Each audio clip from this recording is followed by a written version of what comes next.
નમસ્તે, મારું નામ કરણ ગેનેલ કાંતાભાઈ છે. હું ધોરણ 10 માં અભ્યાસ કરું છું. અમારી શાળાનું નામ પુરુષાર્થ છે. અમારે અહીંયા જીવન વિદ્યાની શિબિર હતી.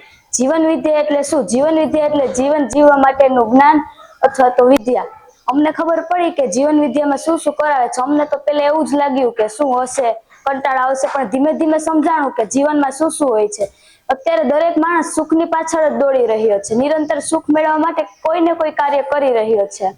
અત્યારે મને જાણવા મળ્યું કે કોઈ પણ વસ્તુને સીધી માની નહીં લેવાની, પહેલા એને જાણવાની, પછી એને ચકાસવાની. ચકાસવા માટેની 3 જગ્યા છે: સ્વયં માટે, પરિવાર માટે અને કોઈ પણ સાથે ચકાસી શકીએ. પછી મને જીવન જીવવાની 4 જગ્યા મળી: સ્વયં માટે, પછી પરિવાર માટે, સમાજ માટે અને પ્રકૃતિ માટે.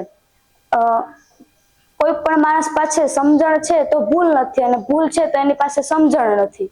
તો આવી અમને અલગ અલગ માહિતી આપવા માટે જયભાઈ અને અમારી શાળાનો આભાર કે અમને જીવન કેવી રીતના જીવવું એના વિશે માહિતી આપી. આભાર. રાધે રાધે.